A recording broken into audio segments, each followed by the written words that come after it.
కూడి వచ్చిన దేవుని పిల్లలైన మీ అందరికీ మన ప్రభువును రక్షకుడైన యేసుక్రీస్తు వారి పేరిట అందరూ కూడా వందనాలు. గడిచిన వారమంతా కూడా మరి దేవాతి దేవుడు తన కృపచేత మనలందరినీ కాపాడి మా ప్రయాణముల్లోనూ పనిపాట్లలోనూ సమస్త విషయాల్లో దేవుడు సహాయం అనుగ్రహించారు. అలాగే మరి ఈ వారం అయితే మేము ఆంధ్ర వెళ్ళి ఉన్నాం లేఖన కొత్త స్కూల్లో జాయిన్ చేయడానికని. మరి మేమైతే 2 స్కూల్స్కి పరిగెడుతూనే ఉన్నాం, ఈ స్కూల్ ఆ స్కూల్ అని. మరి దేవుని కృపను బట్టి నేను ఉదయం అయితే ప్రార్థన చేశాను, ప్రభా మరి విశ్వాసంతో ఈరోజు నేను ప్రార్థన చేస్తున్నాను, ఖచ్చితంగా ఎందుకో నాకు ఈరోజు సీట్ వచ్చేద్దని నాకు నమ్మకం ఉంది, ఎందుకని మంచిది ఈరోజు స్కూల్కి వెళ్తున్నానని లేఖనాన్ని నేను తీసుకొని వెళ్ళాను. వెళ్ళేసరికి మేడం ఫోన్ తీసి డైల్ చేయడానికి రెడీగా ఉందట, సీట్ వచ్చేసింది 2 అని చెప్పడానికి. సడన్గా మేము ప్రత్యక్షం అయ్యేసరికి వచ్చేసారా మీకే ఫోన్ చేద్దాం అనుకుంటున్నాను, అమ్మాయిని తీసుకొచ్చి జాయిన్ చేసి వెళ్ళిపోండి అన్నది. నేను ఈరోజేనంటే ఇప్పుడు జాయిన్ చేసేయండి అన్నది. నేను అనుకున్నా మళ్ళీ జాయిన్ చేయడానికి ఫార్మాలిటీస్ ఇవన్నీ ఉంటాయి, లేట్ అవుద్ది అనుకున్నాం. ఎలాగైనా సరే వచ్చేయాలని నేను ఒక్కనే టికెట్ తీసుకున్నాను. ఆ ట్రైన్ 3 గంటలు లేటు. మళ్ళీ వేరే ట్రైన్కి టికెట్ మళ్ళీ 2 టికెట్లు సీట్ కన్ఫర్మ్ అయిన తర్వాత మళ్ళీ 2 టికెట్లు తీసుకొని వేరే ట్రైన్కి ఆ టికెట్ని అలా వదిలేసి ఈ ట్రైన్కి వచ్చాం. దేవుని కృపను బట్టి పనిపాట్లలోనూ అన్నింట్లోనూ కూడా దేవుడు సకాలంలో సక్రంగా జరిగించాడు. దేవునికి స్తోత్రం కలుగునగాక. అలాగే మరి వచ్చేటప్పుడు బస్సులో కూడా పర్స్ పడిపోయింది. అన్ని ఆటంకాలే. ఎంత తొందరగా వద్దామని నేను ట్రైన్ టికెట్లు కూడా వదిలేసుకొని దాని ముందొచ్చే ట్రైన్లు నేను వెతుక్కుంటూ నేను వస్తే ఇంకా నన్ను ఆలస్యం చేయడానికి మళ్ళీ పర్స్ పడిపోయింది. పర్సులో అయితే అన్ని డూప్లికేట్స్ చేసి పెట్టుకుంటాను నేను, ఎప్పుడు కూడా ఒరిజినల్స్ ఎప్పుడు పెట్టుకోను. ఒక బండి ఆర్సీ ఉండిపోయింది. అలాగే 1470 రూపాయల వరకు డబ్బులు. ఏటీఎంస్ ఉన్నాయి, ఏటీఎంస్ అన్నీ కూడా ఫోన్లో వెంటనే బ్లాక్ చేశాను. అయితే ఎవరైతే పట్టుకెళ్ళిపోయారో వాళ్ళు పూరి బస్సు ఎక్కి కరెక్ట్గా మన సముద్ర తానా దగ్గర నుంచి కిటికీలోంచి పర్స్ ఇసిరేసి బస్సులో వెళ్ళిపోయారు. డబ్బులు తీసుకొని ఖాళీ పర్స్ ఇసిరేసి వెళ్ళిపోతే వెనక నుంచి వస్తున్నటువంటి ఒక బైకు కలకట్ట పట్టణ దగ్గర ఆ అబ్బాయి తీసుకొని ఫోన్ చేశాడు నాకు, మీ పర్సు దొరికిందండి రండి అని. మళ్ళీ ఆ పర్సు కోసం వెళ్ళాను నేను. అరే బాబు నేను పర్సు దొరికితే తర్వాత తీసుకుంటే నా ప్రార్థన టైం ఇప్పిందంటే లేదు నేను వెళ్ళిపోతాను, నువ్వు వస్తేనే కానీ నేను పర్సు ఇవ్వనంటే మళ్ళీ పరిగెత్తుకొని వెళ్ళాల్సి వచ్చింది. వెళ్ళిన తర్వాత డబ్బులు ఉండాలి ఎందుకంటే డబ్బులు ఏం లేవు. ఎవరో మొత్తాన్ని బస్సులోంచి విసిరేశారు. బస్సు వెనకాల నేను పరిగెత్తాను కానీ బస్సు ఆక్కంటే వెళ్ళిపోయింది. ఎవరో కనుక్కుందాం డ్రైవర్ని అడుగుదాం అనుకున్నాను, బహుశా ఎవరో గొడవాడుకో సరదాగా విసిరేసారేమో అనుకున్నాను. సర్లే ఏమైనా మొత్తానికి పర్సు దొరికింది. పర్సు పోయిందని నాకైతే విచారలేదు, ఎందుకంటే అన్నీ డూప్లికేటే. మళ్ళీ కావలిస్తే నిమిషాల్లో నేను చేసుకోగలను. ఆల్రెడీ అందులో 2 ఏటీఎంస్ కూడా ఎక్స్పైర్ అయిపోయి కొత్త ఏటీఎంస్ కూడా వచ్చేసి ఉన్నాయి. నేనే పాతవి పెట్టుకుని తిరుగుతూ ఉన్నాను. ఎనీహౌ దేవుడు అన్ని విషయాల్లోనూ కూడా సహాయం చేశారు. దేవునికి మహిమ కలుగును గాక. మరి దేవుని యొక్క వాక్యాన్ని మనం జాగ్రత్తగా ఆలోచిస్తూ ముందుకు వెళదాం. మరి ఆదివారం ఎలాగైనా సరే మీ దగ్గర చేరుకోవాలని మరి దేవునికి మరి మేము మొరపెట్టినటువంటి ప్రార్థన కానివ్వండి, రోజు అడిగినటువంటి ప్రార్థన కానివ్వండి, మరి ఆ ప్రార్థన బట్టి దేవుడు మరలా మీ మధ్యకు క్షేమంగా తీసుకొని వచ్చారు ఈ విధంగా వాక్యాన్ని పంచుకోవడానికి. కనుక మరి ఆలస్యం చేయకుండా మన సాక్ష్యం కాదు కానీ దేవుని యొక్క సాక్ష్యం ముఖ్యమైనది. మరి దేవుడు మన పట్ల చేసినటువంటి మేలులు ఇవన్నీ కూడా దేవుడిని స్తుతించుకోవడానికే. మరి ఈ సమయంలో మనము గ్రంథముల వివరణ గురించి ఆలోచిస్తూ ఉన్నాం. ఇందులో 20వ అధ్యాయం నుంచి మనము ఆలోచించాల్సిన వారమై ఉన్నాం. ప్రతి ఆదివారం ప్రతి చర్చిలో జరిగేటువంటి ప్రతి తరగతిలో కూడా మనం ఆలోచిస్తూ ఉన్నాం. త్వరగా మన బైబిల్ పూర్తి చేయాలంటే కొంచెం త్వరగానే మనం కూడా ముందుకు తీసుకుని వెళ్ళాలి. ఇంపార్టెంట్ టాపిక్స్ని మాత్రం టచ్ చేయాలని అనుకుంటున్నాను. కొంచెం ఫాస్ట్గానే తీసుకొని వెళ్తాను, లేదంటే ఇదే ఒక 20 భాగాలు వచ్చేసేలా ఉంది. ఏదేమైనప్పటికీ భవిష్యత్ తరాలకు ఉపయోగపడుతుందని ఒకసారి మరి రికార్డ్ చేసి ఉన్నాయనుకోండి, లైఫ్ టైం అది. మనం గతించిపోయినా జనరేషన్స్ వచ్చేసరికి వాళ్ళకి ఒక మంచి క్లాసెస్గా ఉంటాయి. అందుకని నేను ఎక్కువగా ఎక్స్ప్లెయిన్ చేస్తూ తీసుకొని వెళ్తూ ఉన్నాను. ప్లస్ ఆదికాండంలో మీకు ముందుగానే చెప్పాను, ఇవన్నీ కూడా ఆర్కియలాజికల్ ఎవిడెన్సెస్, అలాగే పురాతన ప్రదేశాలు ఇవన్నీ కూడా మీకు మెన్షన్ చేసి చెప్పాల్సి వస్తుంది అని. సో అందుకనే కొంచెం సమయాన్ని ఎక్కువగా తీసుకుంటూ ఉన్నాను. ఏదేమైనప్పటికీ మనం జాగ్రత్తగా దేవుని యొక్క వాక్యాన్ని విందాం. ఈ 20వ అధ్యాయంలో కూడా ఒక సన్నివేశం జరుగుతుంది. వీరు నివసిస్తున్నటువంటి ప్రాంతం నుంచి దక్షిణ దేశమైనటువంటి గెరారు అనబడినటువంటి ప్రాంతానికి వెళతారు. అబ్రహాము అలాగే తన భార్య అయినటువంటి శారా, తన కుమారుడైనటువంటి లోతుతో పాటుగా తన పరివారమును తీసుకొని గెరారు అనబడినటువంటి దక్షిణ ప్రాంతానికి వెళతారు. ఇది 20వ అధ్యాయం నుంచి మొదలవుతున్నటువంటి చరిత్ర. ఈ 20వ అధ్యాయంలో ఈ గెరారు అనేటువంటి ప్రాంతానికి వెళ్ళడానికి రీజన్స్ ఏంటనేది ఏమీ రాయబడలేదు, కానీ దేవుడు అబ్రహామును ఆశీర్వదించడానికన్న సంగతి మాత్రం అర్థమైంది. ఈ అధ్యాయాన్ని చదివినప్పుడు మనకి ఏమర్థమవుద్దండి? ఎందుకు వారు దక్షిణ దేశానికి వెళ్ళారన్నది రీజన్ ఉండదు. ఎక్కువగా వాళ్ళు ప్రయాణం చేసినటువంటి ప్రయాణాన్ని మనం చూసినప్పుడు ఎక్కువ శాతం వాళ్ళు వెళ్ళినటువంటి ప్రయాణము తూర్పు దిక్కునకు వెళ్ళినట్లుగా మనం చూస్తాం. తూర్పు వైపునకు వెళుతున్నటువంటి ప్రయాణం సడన్గా మరలా దక్షిణ వైపుగా ఎందుకు వచ్చింది అంటే దేవుడు అబ్రహామును ఆశీర్వదించడానికి అనుకోవచ్చు. ఇక్కడ గెరారు అనబడేటువంటి ప్రాంతానికి వెళ్ళినప్పుడు అక్కడ ఆ దేశపు రాజు అయినటువంటి అబీమెలెకు అనబడేటువంటి రాజును మనం చూస్తాం. ఇక్కడ ఈ రాజు ఆ దేశాన్ని పరిపాలిస్తున్నటువంటి వ్యక్తి. ఎప్పుడైతే అబ్రహాము తన భార్యను తీసుకొని ఈ గెరారు అనబడేటువంటి ప్రాంతానికి వచ్చారో, వచ్చినప్పుడు యాజ్ ఇట్ ఈజ్గా మనము 17వ అధ్యాయంలో చదువుకున్నాం కదా, ఎలాగైతే 16-17 అధ్యాయాల్లో జరిగినటువంటి సంభాషణలు ఉన్నాయో అలాంటి మరొక సంభాషణ, అంటే ఐగుప్తులో జరిగినటువంటి ఒక సన్నివేశం ఏదైతే ఉందో అలాంటి సన్నివేశం ఇక్కడ మనకు కనబడుతుంది. ఈ ఐగుప్తులో జరిగినటువంటి ఈ సన్నివేశం ప్రకారం మనం చూస్తే ఈ గెరారులోను కూడా గెరారు రాజు షారాను చూసి ఈమె చాలా అందంగా ఉంది, ఈమె చాలా అందంగా ఉందని ఈమె ఎవరని అడిగినప్పుడు అక్కడ ఈమె నా చెల్లి అని చెప్పినందుకు గెరారు రాజు ఆమెను అబీమెలెకు ఏం చేస్తాడంటే ఆమెను తీసుకొని వెళ్ళిపోతాడు. వెళ్ళిపోయి తనను పెళ్లి చేసుకోవాలనేటువంటి ఉద్దేశంతో ఉంటాడు. చెడు ఉద్దేశం అయితే లేదు అతనికి. ఎందుకంటే రాజులు అనబడినప్పుడు ఒక అందమైనటువంటి ఆమె కనబడినప్పుడు వాళ్ళని పెళ్లి చేసుకోవడం ఆనవాయితీ. అదే విధంగా షారాను కూడా పెళ్లి చేసుకోవాలని ఈ అబీమెలెకు ఆలోచించినప్పుడు తీసుకొని వెళ్ళిపోయాడు. ప్రజలందరూ అంటారు, అబ్బా ఎంత అందంగా ఉంది, ఏ దేశం నుంచి వచ్చారో తెలియదు కానీ ఆమె చాలా అందంగా ఉంది. అతనికి ఆమె సోదరి అట, చెల్లట. ఇప్పటికి వీళ్ళ వయసు ఎంత చెప్పాలి? వయసు ఎంత? 90. ఎంత వీళ్ళ వయసు? షారా 90 సంవత్సరాల్లోనూ కూడా ఎలా ఉంది? అందంగా ఉంది, చూడడానికి అందంగా ఉంది, యవ్వనంగా ఉంది. వయసులో ఉన్నటువంటి ఆమె ఎలా ఉంది? తన భర్తకు లోబడుతూ ఉంది, అన్నీ ఉన్నాయి, తనకు పిల్లలు లేరు. అయినప్పటికీ కూడా దేవుని మాటను జవదాటకుండా, దేవుని మాటను ధిక్కరించకుండా వెళుతూ ఉంది ఆమె. రెండవది, తన భర్త మాటను కూడా ధిక్కరించకుండా వెళుతూ ఉంది. అందుకే ఎక్కడికి వెళ్ళినా షారా అందంగా కనబడుతూ ఉంది. ప్రేమైన వాళ్ళారా, ఒక పాయింట్ని స్త్రీలు ఇక్కడ నేర్చుకోవాలి. షారా తన భర్త ఏమి చెబితే దానిని ఫాలో అయ్యింది. తన భర్త చెప్పిన మాటను మాత్రమే తను ఫాలో అయ్యింది. అందుకే భార్యకు భర్త ఏమై ఉన్నాడు? కిరీటము అని రాయబడింది. ఏమని రాయబడింది? కిరీటం పెట్టుకున్న ఆమె అందంగా కనబడుతుందా? అందంగా కనబడి చెప్పండి. కిరీటం పెట్టుకుంటే ఎలా ఉంటారు ఆడవాళ్ళు చెప్పాలి? అందంగా ఉంటారుగా. అంటే తన భర్తను గౌరవిస్తున్నటువంటి, తన భర్త అడుగుజాడల్లో నడుస్తున్నటువంటి షారా తన అందాన్ని భౌతికంగా కోల్పోలేదు, ఆత్మీయంగా కూడా.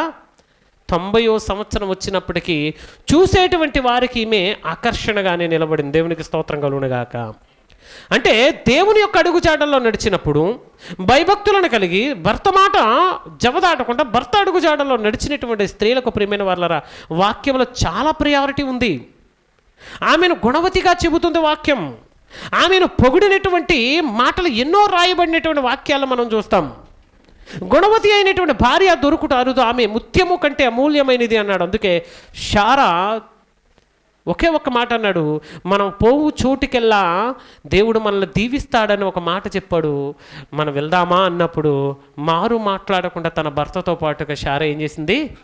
ఒకే ఒక్క మాట, మనం పోయే చోటికల్లా కూడా దేవుడు మనల్ని దీవిస్తానన్నాడు అన్న ఒకే ఒక్క మాటకు లోబడి షారా ఏం చేసిందండి? ఈరోజు భార్యలు అలా ఉండరు. భర్త పనాల చోటికి వెళ్దామంటే అక్కడికి ఎందుకు వెళ్ళాలి? ఇక్కడైతే మా అమ్మ నాన్న దగ్గరగా ఉన్నారు, ఇక్కడైతే మా తల్లిదండ్రులు, మా పుట్టిల దగ్గరగా ఉంది, ఇక్కడైతే నా స్నేహితుల బంధువులు ఉన్నారంటారు. ప్రేమైన వాళ్ళరా, అడుక్కు తినాల్సిన పరిస్థితి వచ్చిన అక్కడే ఉంటారు తప్ప భర్త మాట ప్రకారంగా వెళ్ళాల్సిన పరిస్థితి లేదు. ఈరోజు వెళ్ళే పరిస్థితి లేదు. అలాగని అన్ని సందర్భాల్లో నేను చెప్పట్లా.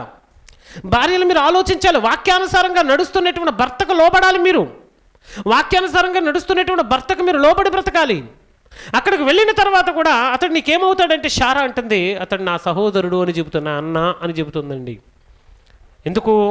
ముందే చెప్పాను, మనం పోవు చోటుకెల్లా నువ్వు అందంగా ఉంటావు కనుక ఇదిగో ఇతడు నాకు సహోదరుడు అని చెప్పను ముందే చెప్పేశాడు, ముందే ట్రైన్ చేశాడు. ఎందుకంటే ప్రాణభయం, తనని ఎవరైనా చంపేస్తారేమోను.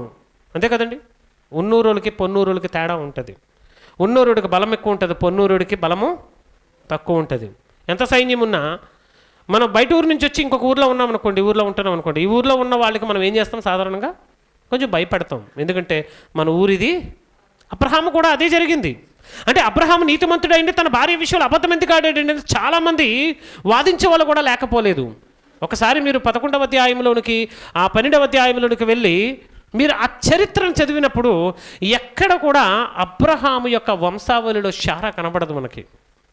చాలామంది అంటారు, లేదండి బైబిల్ గ్రంథంలో స్త్రీల పేర్లను రాసే అలవాటు లేదండి అంటారు మరి కొంతమంది. కానీ మీరు అబ్రహాము యొక్క కుటుంబం 12వ అధ్యాయం నుంచి మనం చూస్తాము. 12వ అధ్యాయం మీద ఉన్నటువంటి వచనాలు మీరు చదివినప్పుడు మీరు కావలసి చదువుకోండి. నేను పరిశీలించి దీని విషయమై కంప్లీట్గా ఒక వీడియో కూడా చేశాను. నేను ఎక్కడ కూడా శారా యొక్క వంశావళి, ఆ అబ్రహాం యొక్క వంశావళి శారా యొక్క జీవితం కనబడదు, మనకు పేరు కనబడదు. మరి స్త్రీల పేర్లు ఉన్నాయంటే ఉన్నాయి.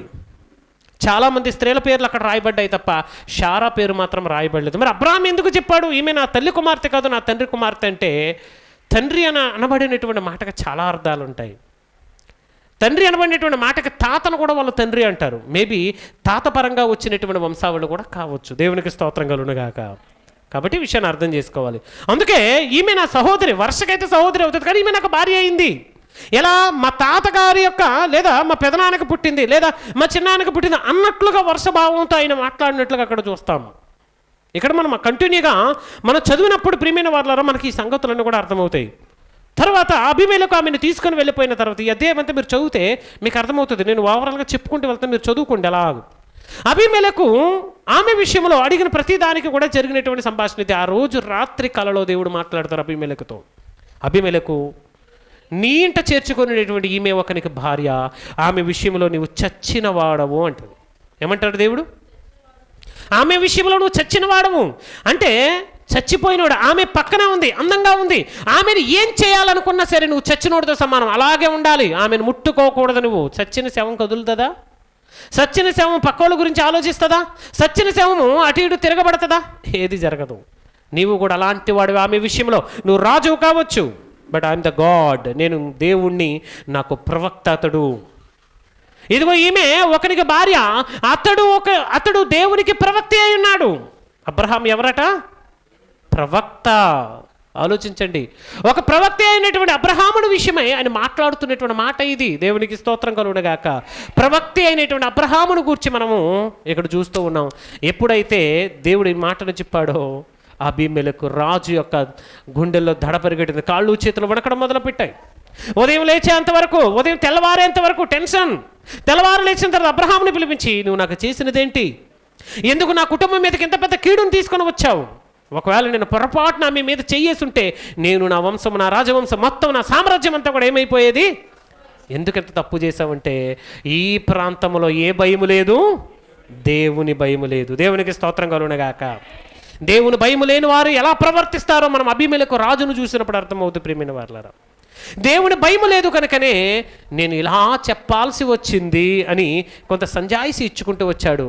వచ్చిన తర్వాత మరలా దేవుడు అంటాడు అబీమెలెకు, నువ్వు వెళ్ళి అతనితో ప్రార్థన చేయించుకో అంటాడు.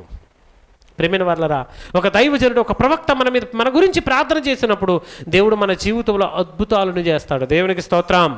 మన అపరాధముల నుండి ఆయన క్షమిస్తాడు. దేవునికి స్తోత్రం కలుగునుగాక. మన దోషముల నుండి ఆయన క్షమిస్తాడు. అందుకే మనం అప్పుడప్పుడు ఎవరైనా కనబడినప్పుడు మా గురించి ప్రార్థించండి, మీకోసం నేను ప్రార్థన చేస్తామని, ఏ అవసరం ఉన్నా లేకపోయినా ఏ అవసరాన్ని చేయాలి? ప్రార్థన అవసరతను మనం చెప్పాలి ప్రియమైన వారలారా. ఏంటి ఈ ప్రేయర్ రిక్వెస్ట్ని మనం చెప్పినప్పుడు, ఈ ప్రార్థన అవసరతను మనం చెప్పినప్పుడు ఖచ్చితంగా మన జీవితంలో దేవుడు గొప్ప కార్యం చేస్తాడు. ఎందుకంటే అందరూ పాపులు కాదు, అందరూ నీతిమంతులు. ఎవరి ప్రార్థన అయినా విన్ని దేవుడు కన్విన్స్ అయ్యాడు అనుకోండి, అతని ప్రార్థన బట్టి మనల్ని ఏం చేస్తాడండి? ఏమన్నాడు? మీరందరూ మోకరించి ప్రార్థన చేసి ఉపవాసం ప్రార్థన చేస్తే ఒకవేళ దేవుడు తన హృదయాన్ని మార్చుకొని, ఏమన్నాడు? ఒకవేళ హృదయమును మార్చుకొని, మనస్సు మార్చుకొని చేయదనన్న కీడు చేయక మానునేమో అని నినివే పట్టణ ప్రజలందరూ కూడా ఏం చేశారు? మనస్సు మార్చుకొని వారు ఏం చేశారు? ప్రార్థన చేశారు. ప్రియమైన వారలారా, ఇదిగో ప్రవక్త అయినటువంటి అబ్రహాము గారు కూడా అబీమెలెకు నిమిత్తం ప్రార్థన చేసినప్పుడు అప్పటి వరకు అబీమెలెకు యొక్క ఇంటి వారి యొక్క గర్భాలను మూసివేసినటువంటి దేవుడు వారిని గొడ్రాళ్ళుగా మార్చేశాడట. ఆ తర్వాత అబ్రహాము ప్రార్థన చేసిన తర్వాత ఏమైంది? మరలా వారి గర్భంలో తెరవబడి వారి పిల్లలను కనినట్లుగా మనము చూస్తూ ఉన్నాం. దేవునికి స్తోత్రం కలుగునుగాక. ఇది అబ్రహాము యొక్క అక్కడ గెరారులో జరిగినటువంటి సంఘటన. ఆ తర్వాత అబ్రహాం అంటాడు, అబ్రహాముతో అబీమెలెకు అంటాడు కదా, ఇదిగో నీ భార్యను నువ్వు తీసుకొని వెళ్ళిపో, ఆమెతో పాటుగా దాసులను, దాసీలను, గొర్రెలను, మేకలను, ఒంట్లను, ఏంటి నానా విధములైనటువంటి జంతు సంపదను కూడా అతనికి ఇచ్చి ఏం చేశాడండి? సారె పెట్టి చెల్లి అని దిగుబెట్టాడట. దేవునికి స్తోత్రం కలుగునుగాక. ఐగుప్తు దేశం నుంచి ఎలాగైతే శారాను బట్టి దేవుడు ఆశీర్వదించాడో, మరలా ఈ గెరారు అనబడినటువంటి ప్రాంతంలో కూడా అబ్రహాము భార్య అయినటువంటి శారాను బట్టి దేవుడు ఏం చేశాడు? ప్రేమైన వారలరా, భర్త ఆశీర్వదింపబడాలి అంటే భార్య కూడా ఒక ప్రాముఖ్యమైనటువంటి పాత్రను పోషిస్తుందన్న సంగతిని మీరు మర్చిపోకండి. భర్తకు ఆశీర్వాదం రావాలి అంటే భార్య కూడా వెరీ ఇంపార్టెంట్. మీరిరువురు కూడా దేవుని సన్నిధిలో భయభక్తులు కలిగి ఉన్నప్పుడే ప్రియమైన వారలరా మీరు దేవుని సన్నిధిలో ఎలా ఉంటారు? ఆశీర్వాదకరంగా ఉంటారు. అలా వారు అక్కడి నుంచి బయలుదేరి వచ్చినప్పుడు 21వ అధ్యాయానికి వచ్చేసరికి దేవుడు వాగ్దానము చేసినటువంటి 18వ అధ్యాయం 14వ వచనంలో వాగ్దానం చేశాడు కదా, యెహోవాకు అసాధ్యమైనది ఏదైనా ఉన్నదా, మీదటికి ఈ కాలమున మరలా వచ్చేటప్పుడు శారా కౌగిడ కుమారుడు ఉంటాడు అని వాగ్దానం చేసినటువంటి మాట నెరవేర్పుగా 21వ అధ్యాయంలో జరుగుతున్నట్లు మనం చూస్తాం. ఈ 21వ అధ్యాయంలో అబ్రహాముతో దేవుడు చెప్పినటువంటి నిర్ణయ కాలంలో శారా గర్భవతి అయి అతని ముసలితనమందు అతనికి కుమారుని కనెను. దేవునికి స్తోత్రం కలుగునుగాక. ఏ వయసులో? స్త్రీతత్వం ఉడికిపోయింది. గెరారు రాజు తీసుకొని వెళ్ళేసరికి ఒకవేళ గెరారు రాజు ఈమెను పెళ్లి చేసుకొని పిల్లల్ని కందామనుకున్నా సరే ఛాన్స్ లేదు. ఎందుకంటే శారా ఎలా ఉంది? శారా తన ఋతుక్రమం నిలిచిపోయింది. పిల్లలు పుట్టడానికి ఇంకా ఆమెకి ఏమీ లేదు, ఛాన్స్ లేదు. అలాంటి పరిస్థితిలో ఉన్నటువంటి ఆమె చూడండి, తన శరీర విషయంలో కానీ తన మనోధైర్యం విషయంలో కానీ అబ్రహాము చెప్పినట్లుగా దేవుడు చెప్పినట్లుగా ప్రతి విషయాన్ని వారు పాటించారు కనుకనే వారు ఆశీర్వదింపబడ్డారు. మీ అందరికీ తెలుసు 126వ కీర్తన అనుకుంటా, ఒకసారి చదువుదామా బైబిల్ గ్రంథంలో? కీర్తన గ్రంథము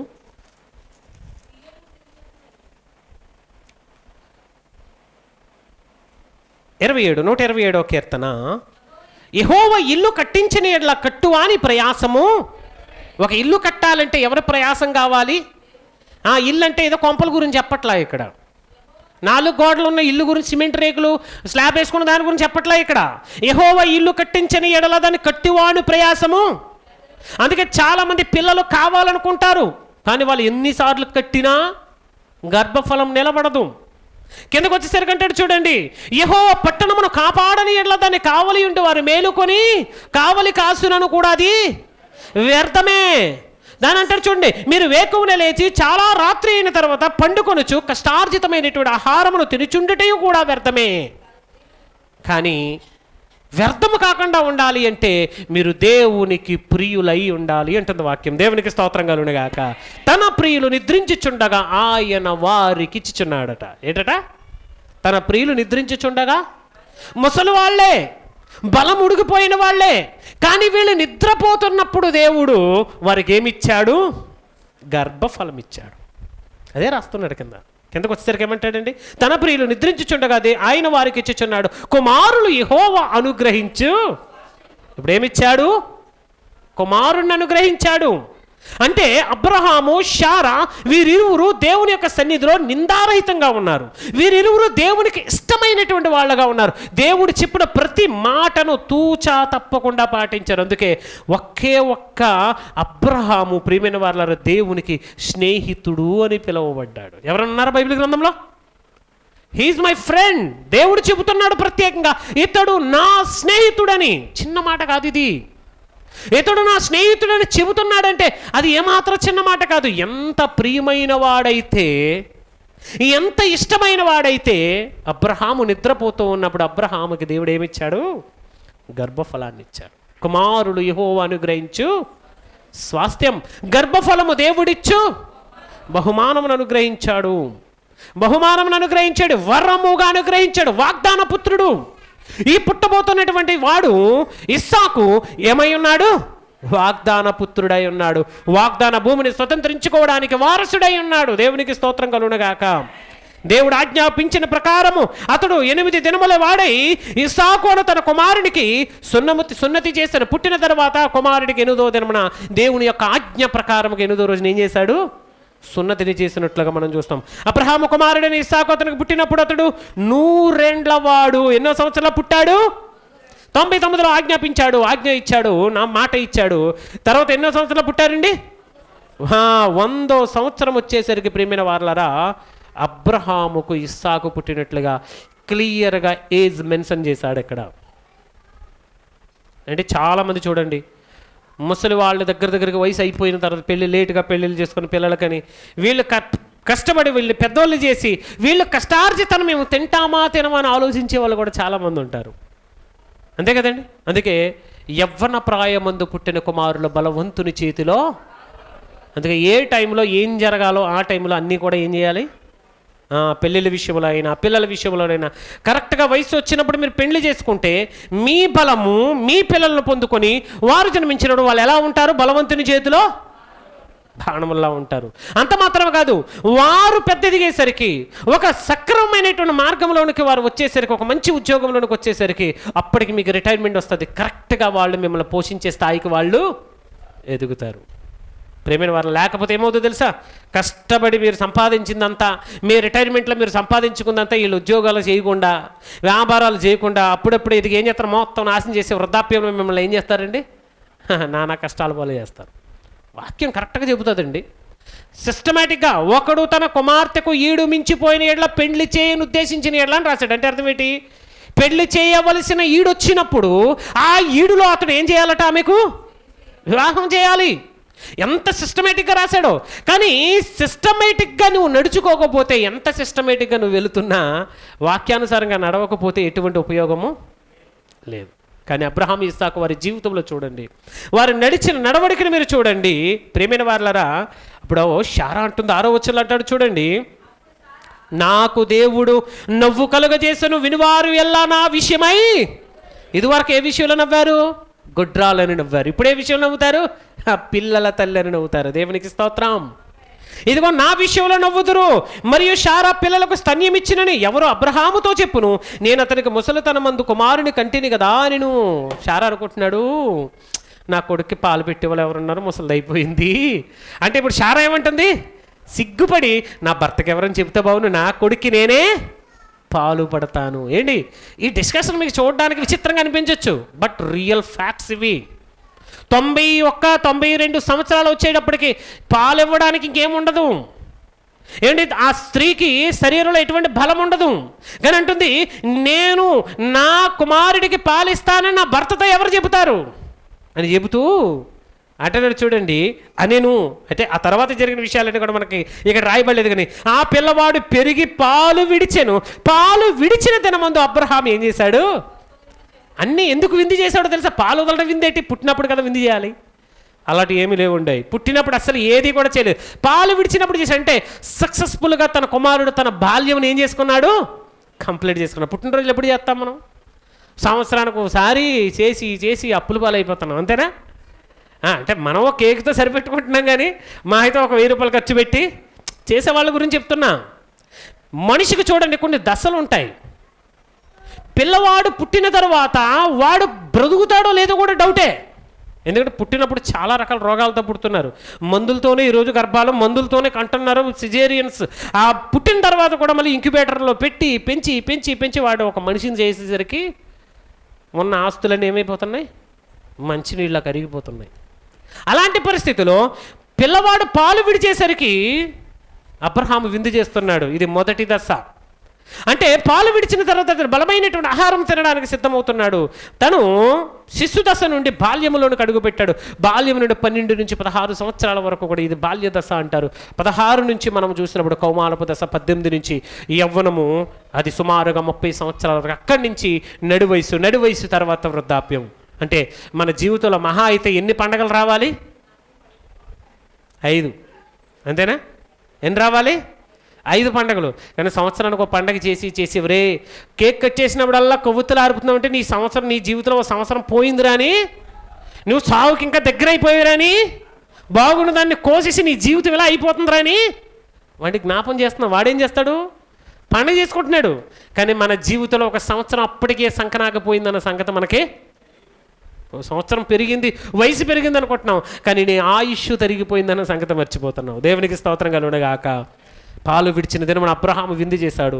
ఎందుకో తెలుసా, తన భార్య గర్భం ఉడిగిపోయింది, తన పిల్లని కనగలదా లేదా అనుకున్నాడు, పాలు ఇవ్వగలదా లేదా అనుకున్నాడు. ఎప్పుడైతే సక్సెస్ఫుల్గా అవన్నీ కూడా ఆమె చేయగలిగిందో పండగ చేశాడు, విందు చేశాడట. కనబడుతుందా? ఏమని రాయబడింది అక్కడ? ముసలితనమందు అతని కన్నది కనుక అతడు గొప్ప విందు చేశాను. అంటే ఆ ప్రాంతంలో ఉన్న ప్రతి ఒక్కరికి కూడా అతడు అప్పటికి ఎక్కడ నివసిస్తున్నాడు? గెరారులోనే నివసిస్తున్నాడు. ఎందుకంటే గెరారు రాజు ఒక మాట అన్నాడు చివరిలోకి వెళ్ళేసరికి, ఈ దేశం నీ ఎదుట ఉన్నది, నీకు నచ్చిన చోట్ల నివాసం ఉండి అన్నాడు. ఏమన్నాడు? నీకు నచ్చిన చోట నువ్వేం చేయి. అయితే అది ఎక్కడున్నాడు అన్న స్థలము కానీ రాయబడలేదు, కానీ మేబీ గెరారు ప్రాంతంలోనే ఉండి ఉండొచ్చు. ఆ ప్రాంతంలోనే మీరు పుట్టినప్పుడు మేబీ ఆ గెరారు ప్రజలందరికీ కూడా అతడు ఏం చేసి ఉంటాడు? విందు చేస్తుంటాడు ప్రియమైన వారలారా. అందుకే గొప్ప విందు అని రాయబడింది. తర్వాత పాలు వదిలిన తర్వాత ఇప్పుడు పిల్లలు పిల్లాడు పెద్దోడయ్యాడు. పిల్లలు అన్నానంటే ఇంకో పిల్లాడు కూడా ఉన్నాడు. ఎవరతను? ఇస్మాయిలు. ఎక్కడున్నాడు? అబ్రహాము ఇంటే పెరుగుతున్నాడు. ఇస్మాయిల్ కూడా పెరుగుతున్నప్పుడు ఇప్పుడు ఇద్దరు పిల్లలు అప్పుడప్పుడు కొట్టుకుంటారు, అప్పుడప్పుడు ఏం చేసుకుంటారండి. కానీ అబ్రహాం ఇద్దరిని ఒకే దృష్టితో చూసేవాడు, ఇద్దరిని కూడా ఒకేలా చూసేవాడు. అయితే ఎప్పుడైతే ప్రియమైన వాళ్ళరా ఈ శారా గర్భాన కుమారుడు పుట్టాడో, శారా ఇప్పుడు ఏమైపోయింది? శారా బలం పుంజుకును కమ్ములు వచ్చేసి ఇప్పుడు కరెక్ట్గా ఇప్పుడు నేనేమయ్యాను? యజమానురాలు. నిజంగా నేను యజమానురాలు, ఎందుకంటే నా యజమానుడికి ఒక వారసుని నేను ఇచ్చానని. చూడండి అక్కడ 9వ వచనం అంటాడు, అప్పుడు అబ్రహామునకు ఐగుప్తురాలైన హాగరు కనిన కుమారుడు పరిహసించుట శారా చూచి, ఈ దాసిని దీని కుమారుని వెళ్ళగొట్టుము, ఈ దాసి కుమారుడు నా కుమారుడైన ఇస్సాకుతో వారసుడై ఉండడని అబ్రహాముతో అనెను. ఆ మాటకు అబ్రహాము చాలా బాధపడ్డాడండి. వాడిని కూడా కనింది ఎవరు? నేనే కదా.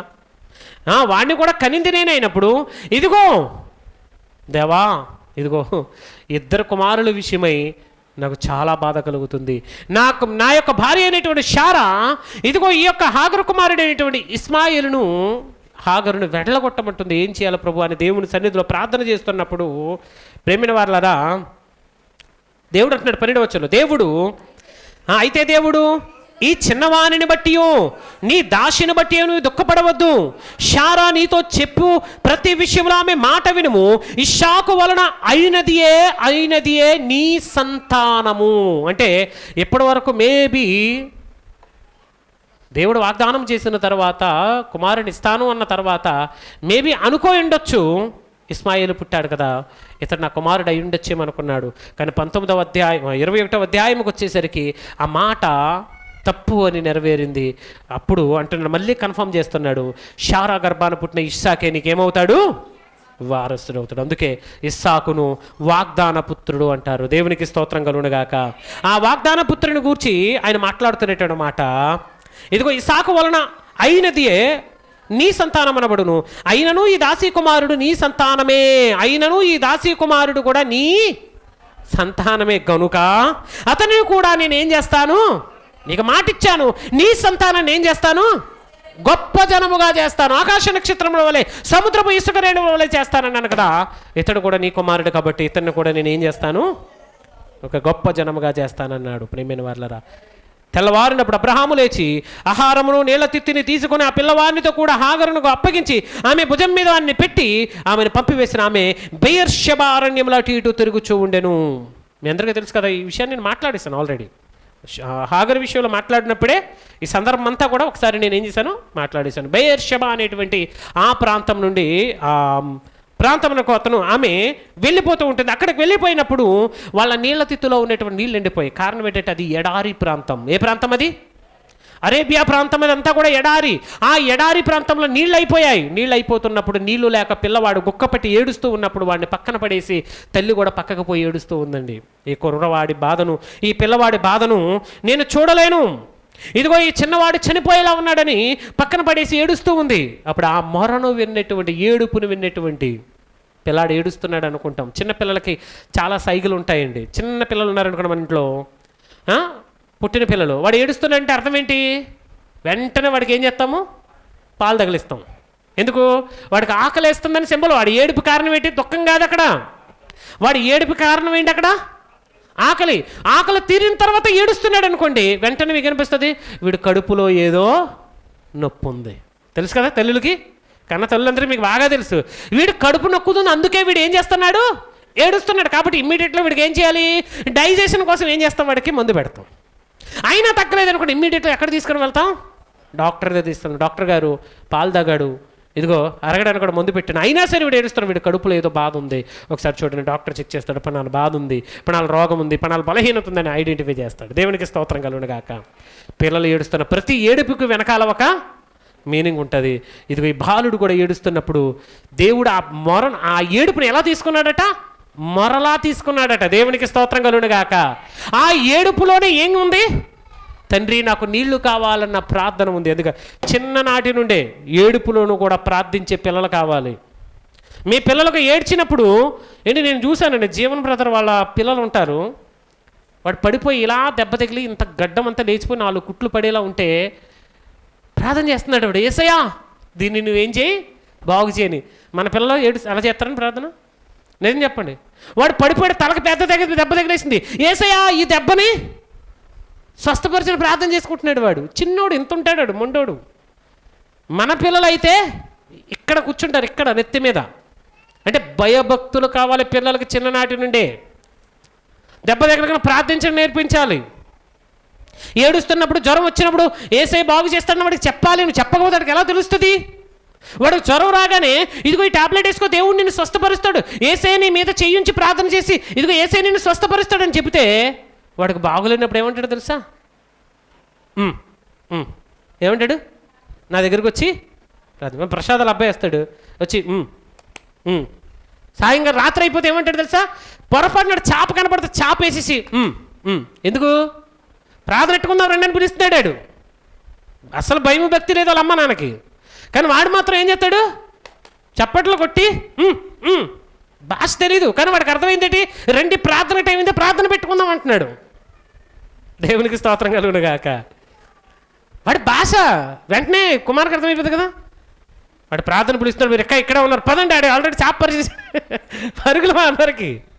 నిజంగా ప్రియమైన వాళ్ళరా, పిల్లలకి చిన్నప్పటి నుంచి మనం ఏమి నేర్పిస్తామో, 4 రోజులు ఉన్నాడు ఇక్కడ, మేము ప్రార్థన పెట్టుకునే వాళ్ళం రోజు. వాడి కోసమైనా సరే ప్రార్థన పెట్టాలని అక్కడికి వెళ్ళిన తర్వాత కూడా మేము ప్రార్థన పెట్టాం. ఆ ప్రార్థన వాడికి అలవాటు అయిపోయింది. ఇప్పుడు సాయంకాలం అయితే ఖచ్చితంగా ప్రార్థన పెట్టమని కూర్చుంటున్నాడు. దేవునికి స్తోత్రం కలుగును గాక. నేర్పించాలి పిల్లలకి. ఇస్మాయిలు ఏడుస్తుంటే ఏడుపులో నుంచి ఏం వెళ్ళింది? దేవునికి ప్రార్థన వెళ్ళింది. ఆ పిల్లవాని మొరను ఆలకించి ఏమని రాయబడింది అక్కడ చూడండి, దేవుడా చిన్నవాని మొరను వినెను, అప్పుడు దేవుని దూత ఆకాశం నుండి హాగరు అని హాగరుని పిలిచి, నీకేమొచ్చింది, భయపడకము, ఈ చిన్నవాడు ఉన్న చోటు దేవుడు వాని స్వరమును విని ఉన్నాడు, నీవు లేచి ఆ చిన్నవాడిని లేవనెత్తి నీ చేత పట్టుకొనుము, వాని నేను గొప్ప జనముగా చేసేది. మరియు దేవుడు ఆమె కన్నులు తెరిచినందున నీళ్లతో ఉన్నటువంటి ఊటను చూసి ఆ నీళ్ల తిత్తును తీసుకుని వెళ్ళి దాన్ని నీళ్లతో నింపి తన కుమారుడికి పెట్టి తను తాగి మరల నీళ్లు నింపుకొని ఆమె పారాను అరణ్యంలో ఉన్నప్పుడు, ప్రియమైన వారలారా, అక్కడి నుంచి పారాను అరణ్యానికి వెళ్ళిపోయిందండి ఆ కుమారుడిని చూసి. తర్వాత కుమారుడు పెద్దవుడయ్యాడు. పారాను అరణ్యం నుండి ఒక స్త్రీని తీసుకొని వచ్చి ఇస్మాయిలుకు వివాహం చేసింది. ఇక్కడి నుంచి ఇస్మాయిల్ యొక్క క్యారెక్టర్ కంప్లీట్ అయిపోద్దండి.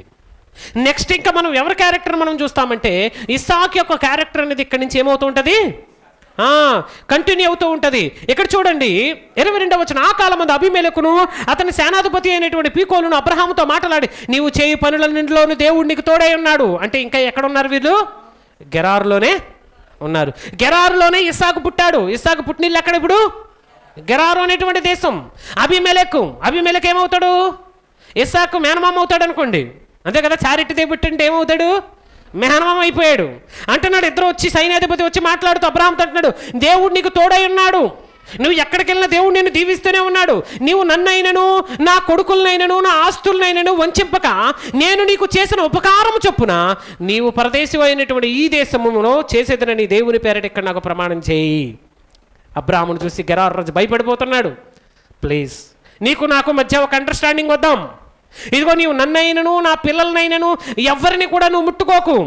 ఇదిగో నేను నీకు మేలు చేశాను, నా దేశంలో నీకు హెల్ప్ చేశాను, నువ్వు ఉండడానికి ప్రాంతం ఇచ్చాను, నీ భార్య విషయంలో నేను తప్పు చేసినందుకు ప్రాయశ్చిత్తంగా నీ భార్యకు బహుమానాలు ఇచ్చాను. నేను నీకు నాకు మధ్య ఒక అండర్స్టాండింగ్ ఉండాలి, ఎట్టి పరిస్థితుల్లో ఇప్పుడు కూడా నీవు నాకు ద్రోహం చేయకు అని ఒక అండర్స్టాండింగ్ వస్తున్నారు ప్రియమైన వారలారా. తర్వాత వీళ్ళు ఇక్కడ ఒక సన్నివేశం జరిగింది. అబ్రహాము తవ్వించినటువంటి కొన్ని బావులను ఈ అబీమెలెకు రాజు యొక్క దాసులు కొంతమంది ఏం చేస్తారంటే వారు స్వాధీనపరుచుకుంటారు. ఏం చేస్తారంటే చూద్దాం ఒకసారి. 23, నీవు నన్నైనను నా పుత్ర పౌత్రాదులనైనను వంచింపక నేను నీకు చేసిన ఉపకారము చెప్పున నాకును నీవు పరదేశమైన ఈ దేశమునకు చేసేదనని దేవుని పేరట ఇక్కడ నాతో ప్రమాణం చేయుదుమని చెప్పెను. అందుకు అబ్రహాము ప్రమాణం చేసేదనను. అబీమెలెకు దాసుల బలత్కారముగా తీసుకున్న నీళ్ల బావి విషయమై అబ్రహాము అబీమెలెకును ఆక్షేపింపగా, అబీమెలెకు ఈ పని చేసిన వారు ఎవరో నాకు తెలియదు, అసలు ఇది జరిగిందన్న సంగతి కూడా నాకు తెలియదు. ఒకవేళ ఎవరైనా నీ బావిలను తీసుకొని ఉంటే ఖచ్చితంగా మరలా నేను దీన్ని నీకు అప్పగిస్తాను. నీవు నాతో ఎందుకు చెప్పలేదు? నేడు నేనే కానీ ఈ సంగతి నేడే విన్నాను, ఈరోజు నాకు తెలిసింది తప్ప ఈరోజు వరకు నేను ఆ సంగతి వినలేదని అబ్రహాము గొర్రెలను గొడ్లను తెప్పించి అబీమెలెకు ఇచ్చెను. వారిద్దరూ ఇట్లో ఒక నిబంధన చేసుకున్నారు. తర్వాత అబ్రహాము గొర్రెల మందలో నుంచి 7 పెంటి పిల్లలను వేరుగా ఉంచెను కనుక అబీమెలెకు అబ్రహాముతో వేరుగా ఉంచిన 7 గొర్రెలను ఎందుకని అడిగాను. అందుకు అతడు, నేను ఈ బావిని తవ్వించినందుకు నా సాక్షార్థంగా 7 గొర్రె పిల్లలు నీవు నా చేత పుచ్చుకొని అని చెప్పాను. అంటే ఈ బయర్షబా అనబడినటువంటి ప్రాంతంలో ఉన్నటువంటి బావిని అబ్రహామే తిరిగి ఎవరికి అప్పగించేశాడు? అబీమెలెకు. ఎందుకంటే అది గెరారు దేశంలో ఉంది కాబట్టి ఎప్పటికైనా సరే గెరారు సంపద అవుతుంది కాబట్టి అది గెరారు రాజుకి 7 గొర్రె పెంటి పిల్లలతో పాటుగా దాన్ని ఏం చేశాడు? అప్పగించేశాడు. ఇది నా పేరట ప్రమాణంగా నీవు ఉంచుకో. నిబంధన చేసుకుంటున్నారు. మనం నిబంధన చేసుకుంటే ఎలా చేసుకుంటామండి? గాలి నిబంధనలు. దేవుడు మీద ఒట్టు, చదువు మీద ఒట్టు, అమ్మ మీద ఒట్టు, పిల్లడి మీద ఒట్టు, కూతురు మీద ఒట్టం. నిజంగా ఒట్లు నిజమేనా? ఒట్టేసుకుంటే ఏం చేయాలి? ఎక్స్చేంజ్ చేసుకోవాలట ఏదైనా. బైబిల్ అది జరుగుతుంది. తర్వాత ఏం చేస్తాం? మాట మార్చాల్సి వచ్చిన ఒట్టి తీసి గొట్టు మీద ఎట్టి పని చేసేసి మరలా గొట్టు మీద ఉన్న ఒట్టిని మరలా అప్లై చేసుకుంటాం. కానీ వీళ్ళు చూడండి, ప్రమాణం చేసుకుంటున్నప్పుడు మధ్య దేవుణ్ణి నిబంధనగా పెట్టుకుంటున్నారు. దేవుడు, ఎందుకంటే దేవుడు నువ్వు ఎక్కడికి వెళ్ళినా నేను ఫాలో అవుతూ ఉంటాడు. నువ్వు ఎక్కడికి వెళ్ళినా సరే దేవుడిని వెంట ఉంటాడు. నీ వెంట ఉన్నటువంటి దేవుణ్ణి దాటి నువ్వు ఎక్కడికి కూడా. అందుకే దేవుడిని నిబంధనగా చేసుకుని ప్రమాణం చేసుకుని కొన్ని వస్తువులను ఎక్స్చేంజ్ చేసుకుంటూ ఉన్నాడు. అబ్రహాము బెయేర్షెబాలో ఒక పిచ్చుల వృక్షము నాటి అక్కడ నిత్యమైన దేవుడు యెహోవా పేరట నిత్య దేవుడైన యెహోవా పేరట ప్రార్థన చేశాను. అబ్రహాము ఫిలిష్తీయుల దేశంలో అనేక దినములు పరదేశిగా అతడు నివసించాడు. ప్రియమైన వాళ్ళరా, ఈ 2 అధ్యాయాల్లో మీకు అర్థమైన కొన్ని ప్రాముఖ్యమైనటువంటి సంఘటనలు మరలా నేను రివిజన్ చేస్తున్నాను. అబ్రహాము దక్షిణ దేశమైనటువంటి గెరారు దేశానికి వెళ్ళాడు. అక్కడ అబీమెలెకు రాజు ద్వారా షారా అనబడినటువంటి తన భార్యను అతడు ఎత్తుకొని పోవడం, తర్వాత దేవుడు అతడితో మాట్లాడి మరలా ఆమెను తీసుకొని రావడం. ఇక్కడ దేవునికి లోబడినటువంటి, తన భర్తకు లోబడినటువంటి భయభక్తురాలైనటువంటి భార్య అయిన షారాను మనం చూసాం. అలాగనే తరువాత 21వ అధ్యాయానికి వచ్చేసరికి ప్రియమైన వాళ్ళరా, అక్కడ దేవుడిచ్చినటువంటి వాగ్దానమును బట్టి, దేవుడు నెరవేర్చినటువంటి మాటను బట్టి వాగ్దాన పుత్రుడైనటువంటి ఇస్సాకు జన్మించడం మనం చూసాం. తర్వాత ఇస్మాయేలును కూడా దేవుడు దీవించి ఒక జనాంగంగా చేస్తానని అబ్రహాముకు మాటిచ్చి ఇస్మాయేలును పంపివేయడం మనం చూసాం. తర్వాత గెరారు రాజు అయినటువంటి అబీమెలెకుతో నిబంధన చేసుకుని, ఈ గెరారు అనేటువంటి ప్రాంతమే ఫిలిష్తీయుల దేశము. ఏ ప్రాంతం ఇది? ఏ దేశం ఇది? అప్కమింగ్ డేస్లో ఫిలిష్తీయుల దేశము, దానికి గెరారు అనేటువంటి ప్రాంతం ఆ పేరుండేది. ఆ ప్రాంతంలో అనేక దినములు అబ్రహాము నివసించేట్లా చూస్తాం. అందుకే ఎప్పటి నుంచో ఫిలిష్తీయులతోనూ అబ్రహాముతోనూ కూడా, అంటే ఇశ్రాయేలుతోనూ కూడా సాన్నిహిత్య సంబంధాలు ఉన్నాయండి. మంచి సంబంధాలే ఉన్నాయి.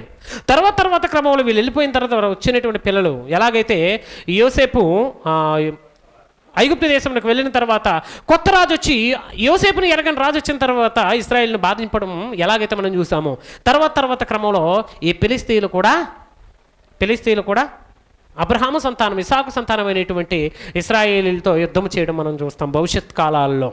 కనుక ప్రియమైన వాళ్ళరా, మనము ఈ 19, 20, 21వ అధ్యాయాల్లో రాయబడినటువంటి విషయాలను మనం జాగ్రత్తగా మననం చేసుకుంటూ, ఇందులో మనం నేర్చుకునేటువంటి ప్రాముఖ్యమైన సంగతులను మనం జాగ్రత్తగా ఆలోచిస్తూ మన జీవితంలో వాటిని ముందుకు తీసుకుని వెళ్దాం. దేవుడు అట్టి కృపాధన్యత వినుచున్న మీకును మాట్లాడినటువంటి నాకును దేవుడు సదాకాలం అనుగ్రహించునుగాక. ఆమేన్. 22వ అధ్యాయంలో బలి అర్పణగా ఇస్సాకును, ఆ బలి అర్పణలో దాగుని ఉన్నటువంటి ప్రభువైన యేసుక్రీస్తు వారి యొక్క సంకల్పాన్ని వచ్చే వారం మనము నేర్చుకుందాం. దేవుడు అప్పటి వరకు మనల్ని అందరినీ సజీవులుగా కాయునుగాక.